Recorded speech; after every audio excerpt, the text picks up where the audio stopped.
नमस्कार, कसे आहात सगळे? तर पुन्हा एकदा आपलं स्वागत आहे पायल रेसिपीजमध्ये। तर आज आपण मस्तपैकी मैदा डोसा बघणार आहोत। त्यासाठी मी इथे 1 कप मैदा घेतलेला आहे। याला मी छान असं चाळून घेतलेला आहे। आता हा मैदा आपण एका मोठ्या बाउलमध्ये काढून घेऊ। आता मैद्यामध्ये आपल्याला एक बारीक चिरलेला कांदा टाकायचा आहे आणि मी इथे 2 मिरच्या बारीक कट करून घेतलेल्या आहेत, त्या मी टाकते आहे। माझ्याजवळच्या ज्या मिरच्या आहेत त्या थोड्या लालसर आहेत, तुम्ही हिरव्या मिरच्या वापरल्या तरी चालतील। त्याचबरोबर यामध्ये आपल्याला मस्त अशी बारीक चिरलेली कोथिंबीर टाकायची आहे। आजचा जो आपला डोसा आहे मैदा डोसा, तो अगदी झटपट तयार होणार आहे। त्याचबरोबर चवीलाही खूप छान लागतो। तुम्ही एक वेळेस नक्की ट्राय करा, तुम्हालाही नक्की आवडेल। आणि आवडली रेसिपी तर लाईक करा, त्याचबरोबर शेअर करा आणि सबस्क्राइब करायला विसरू नका। तर बघा, आता मी हे छान असं मिक्स करून घेतलेलं आहे। आता यामध्ये आपण चवीनुसार मीठ टाकून घेऊ।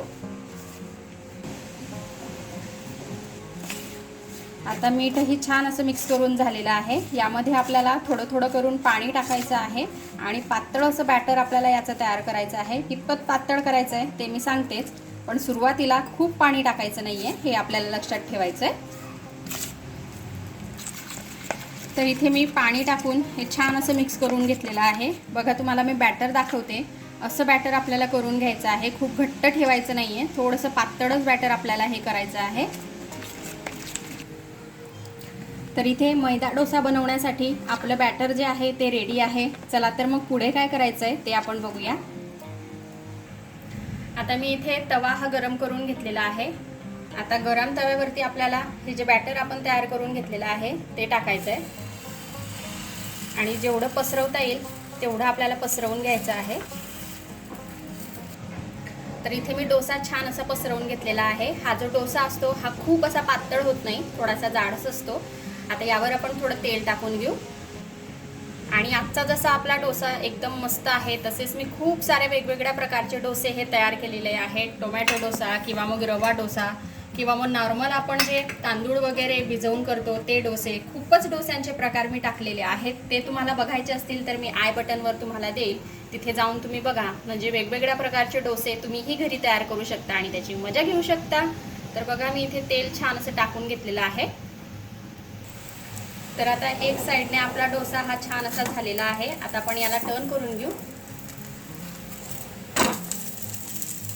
दुसऱ्या साइडने सुद्धा आपल्याला मैदा डोसा जो आपण तयार केलेला आहे तो छान असा तयार करून घ्यायचा आहे। याला आपल्याला दोघं साइडने तयार करायचं आहे।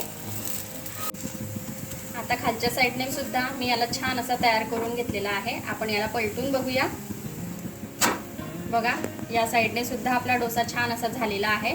आता आपण याला काढून घेऊ आणि बाकीचे असेच तयार करून घेऊ।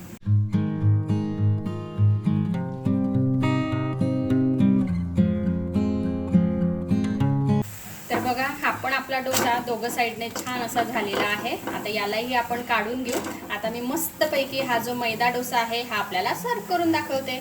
तर बघा, इथे आपला मस्त असा मैदा डोसा हा खाण्यासाठी रेडी आहे। याला आपण असंही खाऊ शकतो किंवा मग टोमॅटो केचप सोबत किंवा मग हिरवी चटणी कशाही सोबत आपण याला सर्व करू शकतो। तर तुम्ही हा मैदा डोसा एक वेळेस नक्की ट्राय करा आणि कसा वाटला ते मला कमेंटमध्ये नक्की कळवा।